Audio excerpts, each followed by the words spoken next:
Hello student, in this video we are going to discuss density of a cubic unit cell। यानी इस video में हम cubic unit cell की density calculate करना सीखेंगे। तो जैसा कि हमें पता है कि डेंसिटी इक्वल टू क्या होता है, मास अपॉन वॉल्यूम।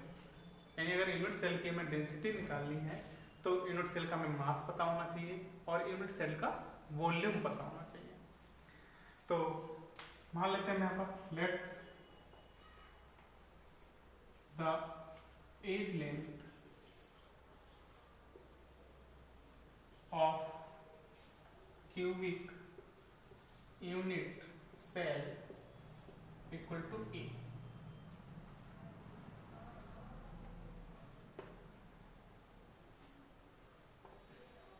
तो हमें क्या चाहिए, mass of the unit cell.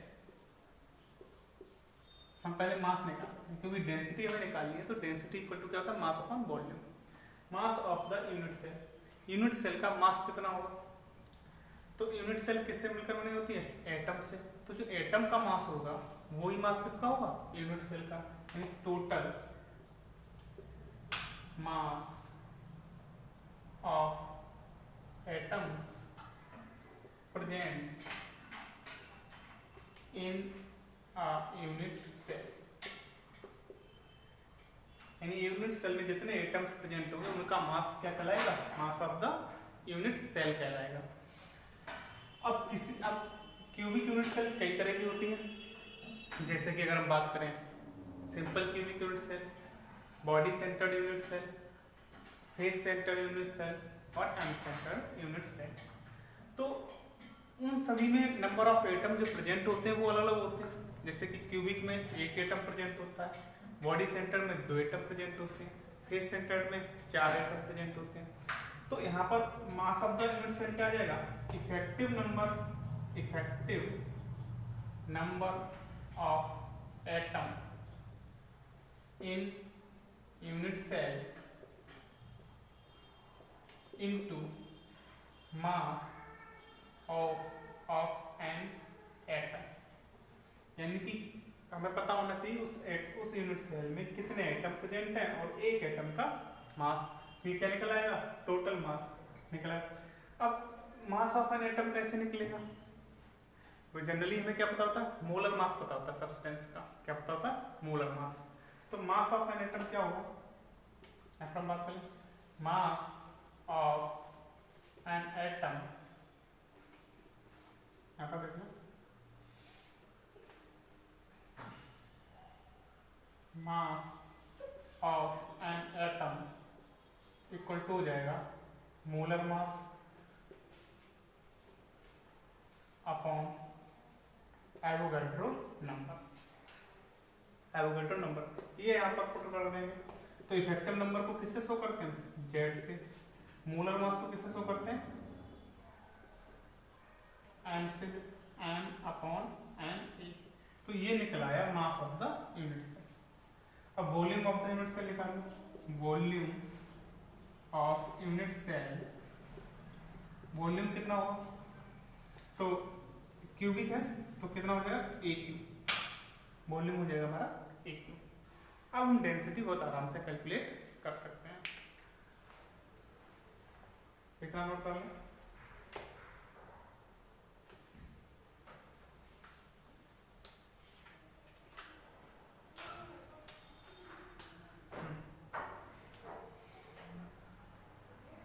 density of unit cell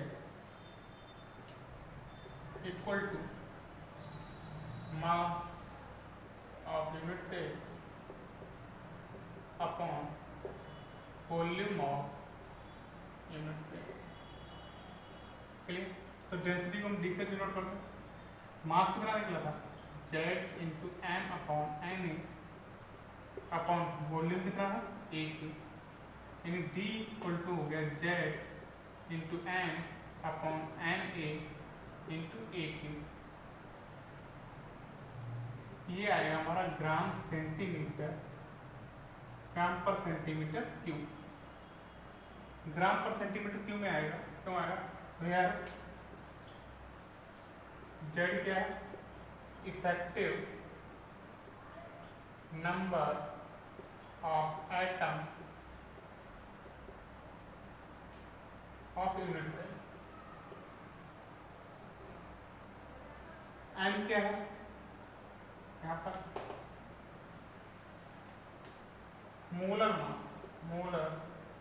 mass of substance या solids, molar mass of solids. N क्या है? एवोगैड्रो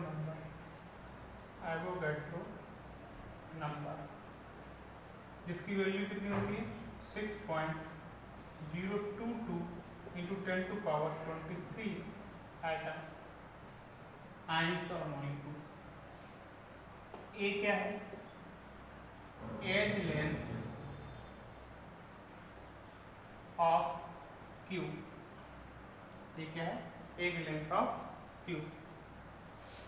तो ये इस तरह से हम डेंसिटी कैलकुलेट कर सकते हैं। ये हमारा क्या हो गया? डेंसिटी के लिए फॉर्मूला। अब हम इस डेंसिटी के फॉर्मूले के बेस पर कुछ एग्जांपल्स सॉल्व करेंगे।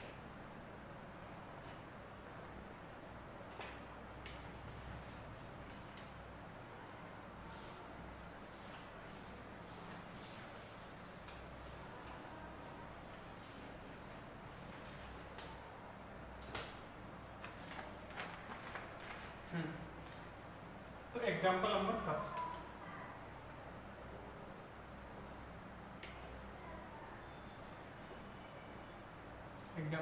फर्स्ट, हाँ ये कुछ क्वेश्चंस हैं जो आपको डिस्क्रिप्शन बॉक्स में लिंक दे दिया गया, वहाँ से आप डाउनलोड कर लेंगे और पहले क्वेश्चन को नोट कर लें, उसके बाद 1 बाय 1 सॉल्व करें। तो फर्स्ट क्वेश्चन है copper crystallises into a FCC lattice. Copper जो है एक क्रिस्टलाइन सॉलिड है जो कि एफसीसी लैटिस फॉर्म कर रहा है। कौन सा लैटिस फॉर्म कर रहा है? एफसीसी। तो यहाँ पर पहले हम बात करेंगे एफसीसी लैटिस बन रहा है। ऐसा लैटिस बन रहा है? एफसीसी लैटिस बन रहा है। ठीक, with edge length 3.61 into 10⁻⁸ centimetre.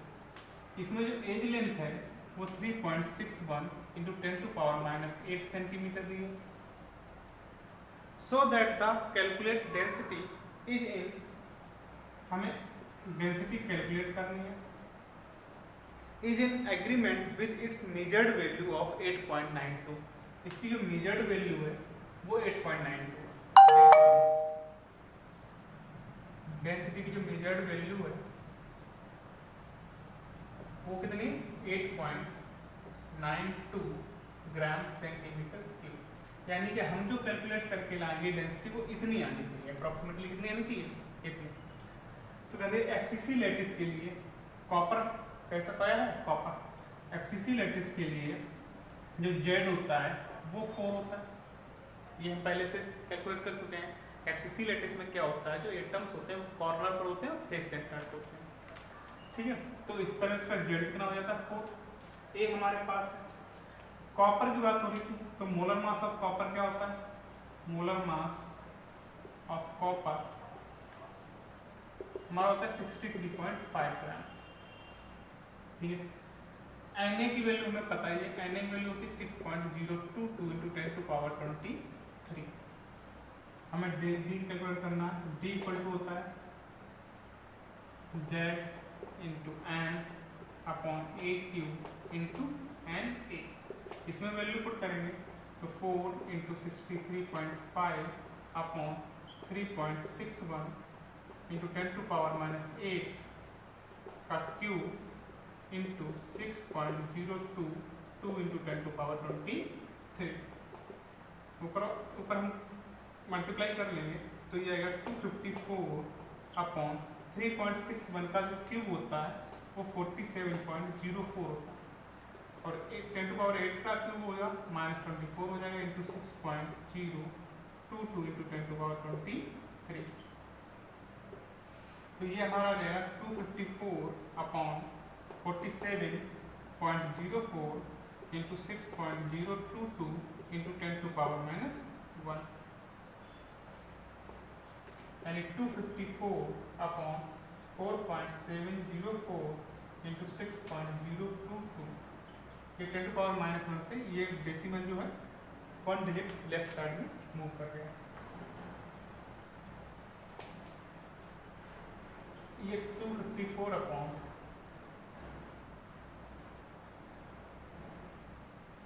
इनको जब सॉल्व करेंगे तो आपका कुछ 8.96 ग्राम सेंटीमीटर क्यूब आएगा पर centimetre cube.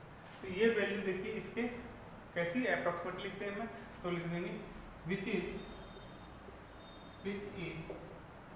Agreement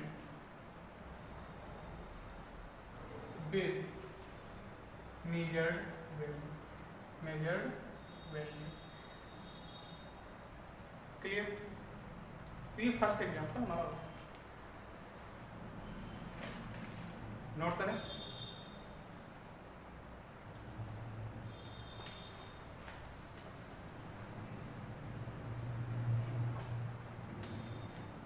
question number second, फिर से बताता हूँ कि क्वेश्चन आपके डिस्क्रिप्शन बॉक्स में दिए गए हैं, वहां से पहले नोट करें उसके बाद सॉल्व करें। Question number second, silver crystallises in FCC lattice. जो सिल्वर है वो एफसीसी लैटिस फॉर्म कर रहा है। सिल्वर फॉर्म एफसीसी लैटिस, ठीक है। If the age length of the cell is 4.077 into 10⁻⁻8 centimetre, edge length हमें दे रखी है A equal to 4.077 into 10⁻⁸। The density is 10.5, density दे रखी है 10.5 ग्राम पर centimetre cube. Calculate the atomic mass of the silver. हमें एटॉमिक मास का m calculate करना। क्या कैलकुलेट करना? और एफसीसी लैटिस के लिए z की वैल्यू कितनी होती है? 4। Na हमारा उतना ही रहेगा 6.022 इंटू 10⁻23। हमें m निकालना। we know that m equal to d equal to z into m upon A cube into N A. यहाँ से एन कैलकुलेट करना, तो एम इक्वल टू हो जाएगा D into A cube into N A upon Z. Value put करना है, D की value 10.5 into ए की वैल्यू है 4.077 इंटू 10⁻⁸ का क्यूब, एन ए की वैल्यू 6.022 इंटू 10⁻23 अपॉन जेड की वैल्यू 4। इसको कैलकुलेट करेंगे 10.5 इंटू इसका जो क्यू है 67.76 अप्रोक्सीमेटली कुछ आएगा। कैलकुलेट करके देखेंगे आप, ये 10⁻24 हो जाएगा, ये 6.022 इंटू 10⁻23 अपॉन 4। इससे हम इसको कट कर देंगे, तो 4 2 जा 8, 4 6 जा 24, 4 2 जा 8 और 4 5 जा 20। तो कुछ मिला के ये आपका आ जाएगा m equal to 2.625 into 67.76 into 6.022 into 10⁻⁻1। तो इसको हम सॉल्व करेंगे तो 107.09 निकल के आएगा ग्राम पर मोल। तो ये इसका निकल आएगा एटॉमिक मास, किसका? सिल्वर का। क्लियर? वीडियो को पॉज करें, नोट करें, नेक्स्ट आगे।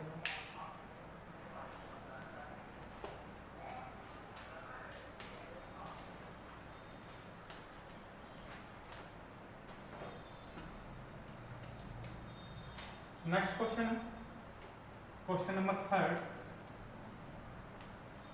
N element with molar mass 2.7 molar mass दे रखा है 2.7 इंटू 10⁻⁻² kg पर मोल, kg पर mole from a cubic unit cell, from a cubic unit cell with edge length में दे रखी 405 picometre. if density is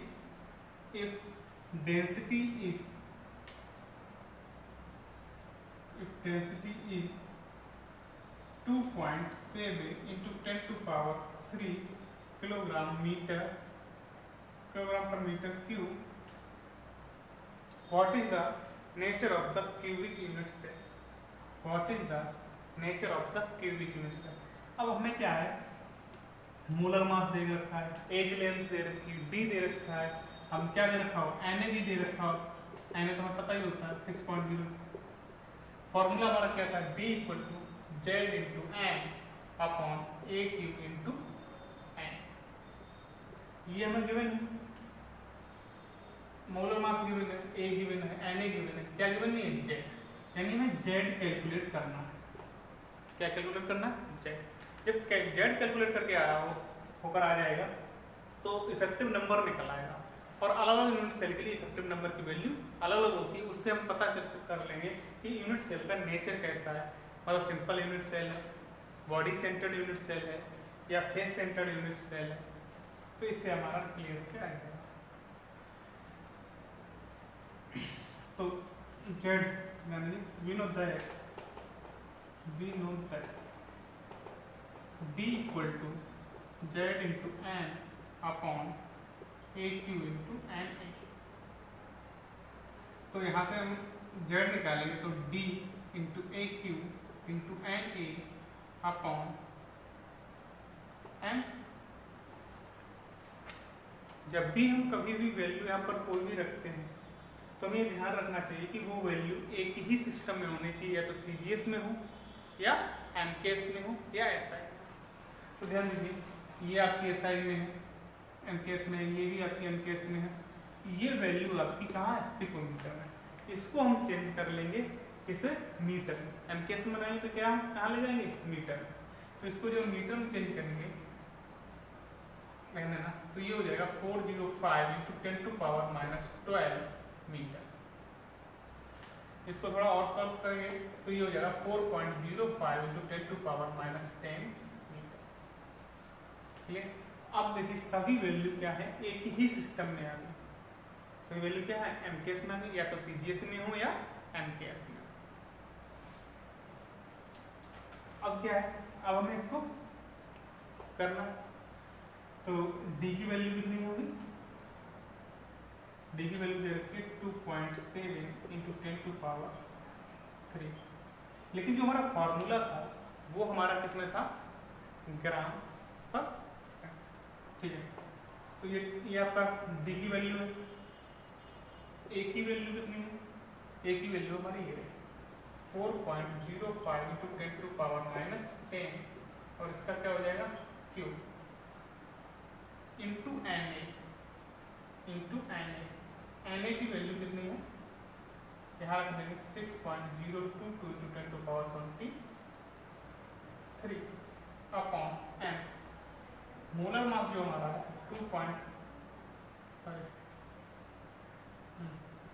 density भी 2.7, molar mass 2.7 into 10⁻²। Molar mass हो गया 2.7 इंटू 10⁻²। ये कुछ इस तरीके से हमारा आता है। तो ये 2.7 से तो 2.7 क्रॉस हो जाएगा। ठीक है, और हमारा बचा क्या, 10⁻3। ये 10⁻2 को ऊपर ले जाओ इंटू 10⁻2। ये आपका आ जाएगा 4.05 into 4.05 into 4.05 into 10⁻30 into 6.022 into 10⁻23। ये कुछ इस तरीके से।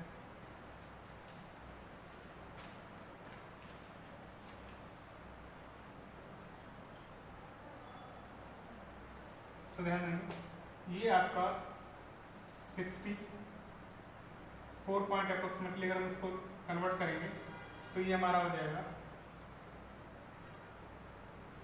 64.725 इंटू 23 और 5 कितना हो 28, ये हमारा निकल के आएगा